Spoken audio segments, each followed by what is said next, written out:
Hi everyone, Lorraine from the Bod Squad. As you've seen, we've tried a couple of times to do some lives through Facebook, which hasn't been very successful, and that comes down purely to my lack of technical skill. So we've decided to try a new tactic, and today we're going to do some Zoom meetings with team members. Starting with our delightful dietitian, Deeni. She'll be popping on in a minute, and we're going to talk about supporting our immunity in these trying times through food, through our diet.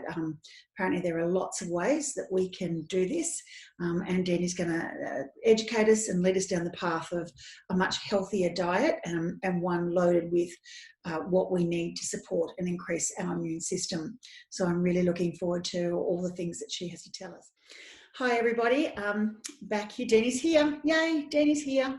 For those I mentioned who haven't met Deeni, this is our delightful dietitian Deeni, who I've commandeered on this Friday afternoon to run through some of the questions that I get asked commonly by you, but it's much better we get the expert answering these. So Deeni's kindly willing to answer some of the questions I've put aside, and the first one I thought, which was really relevant, is Deeni, what is it specifically in food that supports our immune system? I mean, I've heard of flavonoids and antioxidants. What is it that we're getting from food that helps us? So there are many different nutrients that help to support immune function. Antioxidants is kind of a big collective umbrella term for lots of different nutrients. There's not like one antioxidant sort of thing.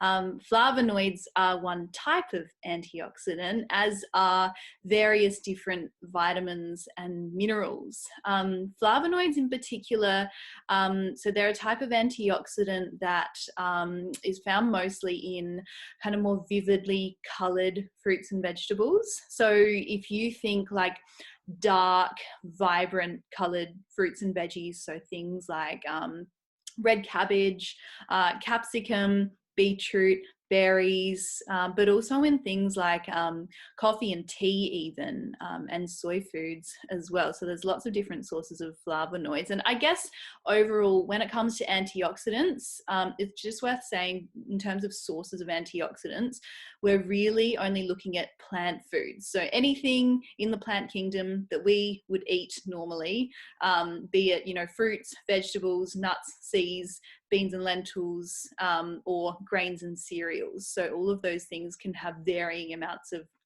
antioxidants. In terms of all of the other antioxidant rich foods, so in particular with vitamins, vitamin A is really helpful. So vitamin A actually helps us to maintain the structure of the cells in our skin and in our guts and also in our respiratory tracts. So very important for preventing any kind of upper respiratory tract infections. And what it does is it actually helps us to form a barrier in those organs. So it's kind of like our body's first line of defense, vitamin A. And it really helps us to make a lot of antibodies as well, which prevent pathogens from infecting our body. Sorry, would you say then vitamin A is more important than vitamin C? In terms of assessing level of importance, that's a really hard thing to define because it really depends on how much you're getting in of that nutrient. So for someone who is low in vitamin A, then increasing their intake of vitamin A is going to be helpful.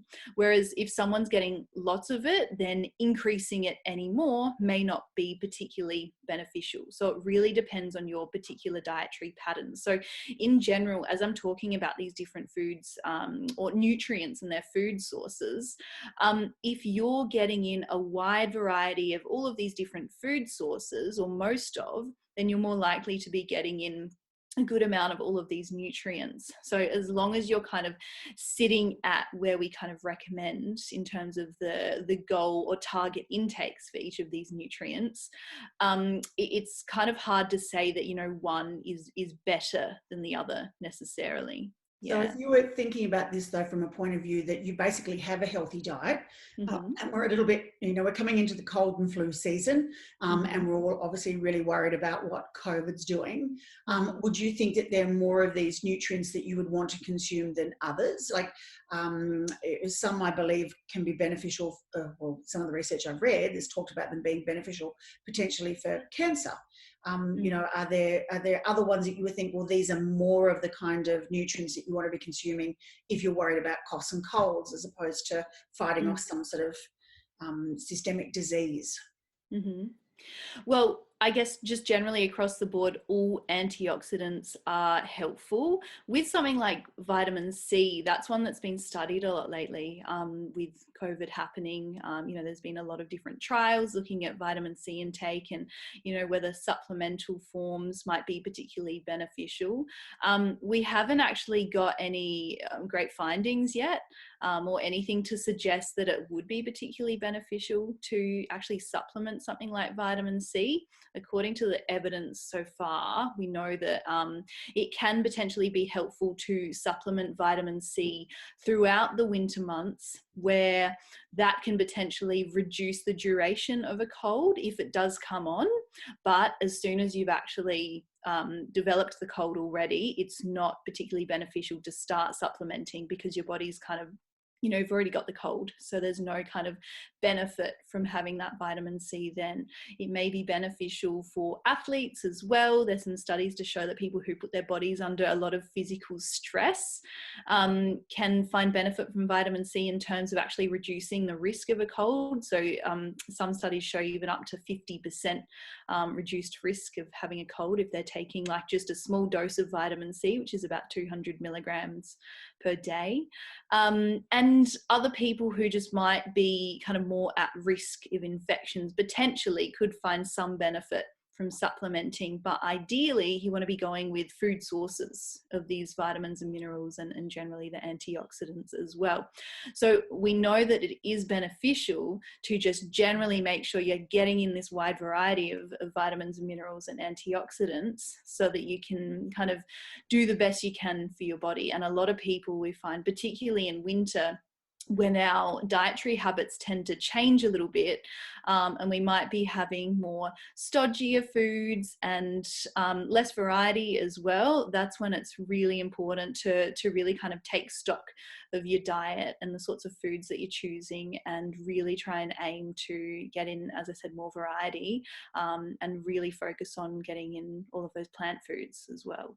So speaking of that then, and talking about stodgy diet of winter, what foods are these found in? Like you mentioned before, the bright coloured foods, but, if you listed off particular foods where you want to get these things, I've heard blueberries, varying responses to garlic and ginger. Turmeric's another one that comes up as a chiropractor. We often get told, is it curcumin, I can never actually say it, that is meant to be the excellent anti-inflammatory, but I was looking to say that it's also an antioxidant in there. So what foods do you reckon people, considering it is winter and trying to buy in season, what are the things that they should be looking for when they're running through the supermarket? Yeah. Well, again, going with that guideline of, okay, plant foods that are more vividly colored, like turmeric is a great example of that because, it's just so bright.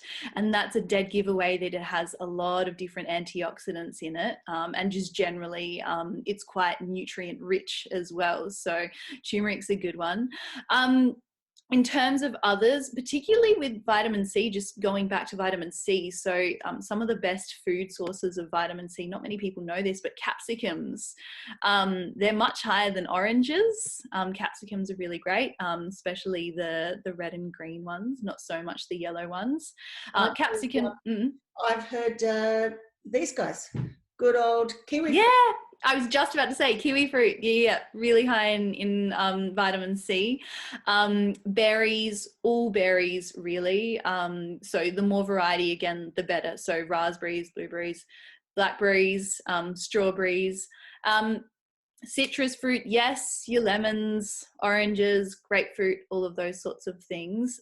Papaya, broccoli, there's quite a few different sources of vitamin C, but it certainly is not limited to just oranges, that's for sure. Yeah. So So when that's you're saying, what I have kind of noticed there, when you're saying bright coloured food, it's obviously the food itself, not the skin or the layer. So like I was thinking an apple can look really bright, but it's not coloured through its flesh. So yeah. all the ones you're talking about is when I cut it, it's the bright colour inside, not on the outside of the fruit or vegetable. It's the color of the edible part. So like if you're eating the apple skin, then yes, you're getting in the nutrients or the antioxidants from the peel, right? But there's not as much in the flesh. Yeah, it's a giveaway again. So ideally that kind of just goes back to, you know, eating the whole food as unprocessed as you can get it. So eating the skin on your apple, or eating the skin on your sweet potato, for example, even kiwi fruit, if you don't mind the skin on kiwi fruit. Yeah, the more of the plant, the better. You're pushing me a Not bit for far on that everyone. one, a bit far. But, good to know. So if the next question then is, like, obviously with fruits, we don't tend to cook them, apart from rhubarb, which I hope counts as an antioxidant because I love rhubarb. Yeah, Um, yeah, but definitely. does it make an impact when we cook a food? So a sweet potato, and it's cooked, obviously, does it decrease this nutrient value? Great question. So with the decline of nutrients with different cooking methods, you're mostly looking at what we call your water soluble nutrients that tend to decline, particularly with water-based cooking methods. So they would be minerals, and particularly minerals that are helpful for immunity, iron, zinc, and selenium. So all of those are at risk of depletion when you're cooking them. Also vitamin C and your B vitamins too. They tend to be the ones that deplete the most rapidly. So ideally, microwave cooking, there's been studies done on all sorts of different methods of cooking, and microwave cooking has been found to be the least invasive when it comes to depletion of nutrients, which is an interesting one. Not many people would have thought that. But close to microwave cooking comes lightly steaming, and then kind of your boiling, roasting after that, and frying. Something like frying, I mean, you're going to get a lot of nutrient loss with that sort of, intense method. What about with the, the greatest COVID purchase, the good old air fryer? Air fryers. The air fry.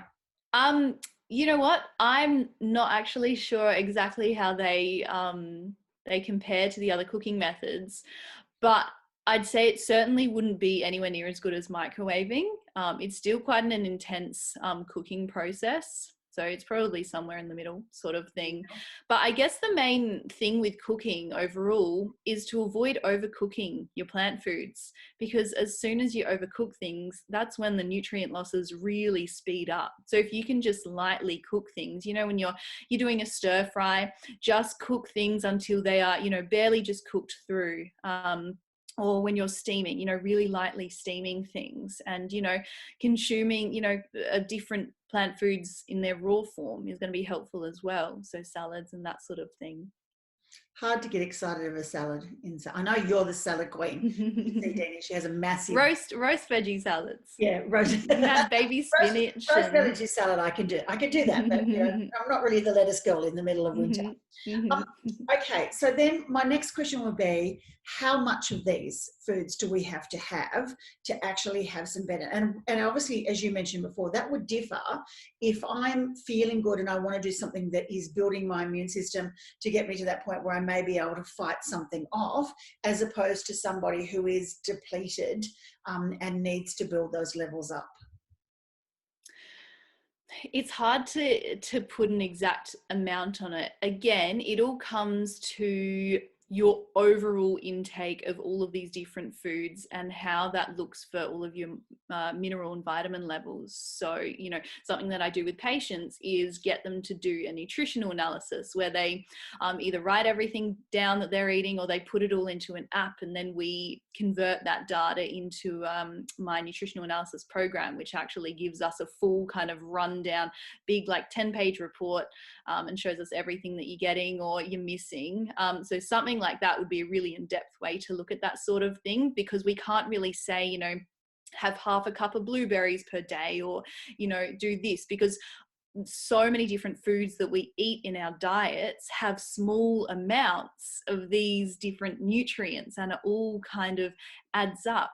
But in terms of going back to the variety side of things, what we generally recommend, and this is more so for gut health, which all comes back down to immune health as well, or is related to when we have good gut health, and that is to ideally aim for a minimum of 30 plant foods per week. So if you can kind of do a bit of a tally at the end of the week and work out, okay, you know, I've had this one, that one, that. If you can get to at least 30, then that's better for your gut health than, you know, less, basically. So that's a bit of a guide just on the variety side of things. Yeah. By plant-based, do you also mean things like seeds and nuts and those things as well? So having those snacks, and are they beneficial for your immune system as well? You know, snacking on nuts.